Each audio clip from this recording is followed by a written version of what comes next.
নারায়ণগঞ্জে বিএনপি অত্যন্ত শক্তিশালী। আন্দোলন সারা দেশে হয়েছে, কিন্তু নারায়ণগঞ্জের মতো এত কঠিন আন্দোলন আর কোথাও হয়নি। এটা একটি ইতিহাস হয়ে থাকবে। এই স্বৈরাচার পতনের আন্দোলনের নারায়ণগঞ্জ নতুন ইতিহাস তৈরি করেছে। নারায়ণগঞ্জে স্বৈরাচারের দোসর তার বাহিনী এমনকি তার সন্তানকেও নিয়ে নিরস্ত্র মানুষের উপর গুলি চালিয়েছে। যেখানে সেখানে অগ্নিসংযোগ হয়েছে, সেটা তার নির্দেশেই হয়েছে। এখন এদেরকে কোনো অবস্থায় ছাড়া যাবে না। আমরা আইনকে হাতে তুলে নিব না, আমরা তাদেরকে আইনের হাতে তুলে দিব। বিএনপির কাছে এখন অনেক বড় বোঝা। এই দেশের সবচেয়ে জনপ্রিয় দল বিএনপি। বিএনপির কাছে মানুষের অনেক প্রত্যাশা।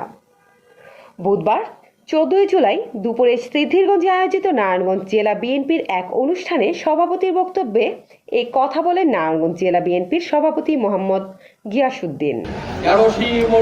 এবং দয়ায় দীর্ঘ 16 বছর পর্যন্ত এক স্বৈর শাসনের অবসান ঘটিয়ে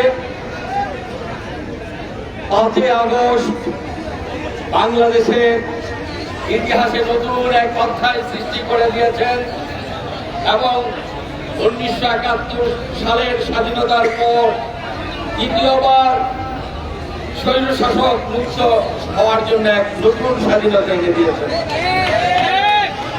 আমি শ্রদ্ধার সাথে স্মরণ করি যারা এই আন্দোলনে আমাদের সন্তান ছাত্র ছাত্রীরা দীর্ঘ সময় আন্দোলন সংগ্রামের মধ্য দিয়ে নিজের রক্ত বিলিয়ে দিয়ে এই দেশবাসীকে নতুন স্বাধীনতা এনে দিয়েছেন।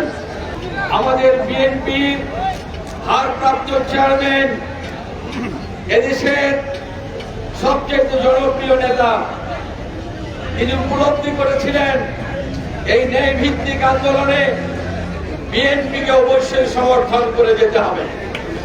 এই আন্দোলনে বিএনপি অবশ্যই রাজপথে থাকতে হবে। তিনি সিদ্ধান্ত দিয়ে আমাদেরকে নির্দেশনা দিয়েছিলেন, তখন আমরা এই ছাত্র সমাজের আন্দোলনে সমর্থন দিয়ে আমরা এই আন্দোলনে অংশগ্রহণ করেছি। আমাদের অনেক নেতা কর্মী জীবন দিয়েছে, তারা আহত হয়েছে। এছাড়াও আমরা বিগত 16 বছর এই স্বৈর শাসকের আমলে এত গুম খুন, এত মিথ্যা মামলার শিকার হয়েছে যে আমাদের অস্তিত্ববিহীন হয়ে গেছে।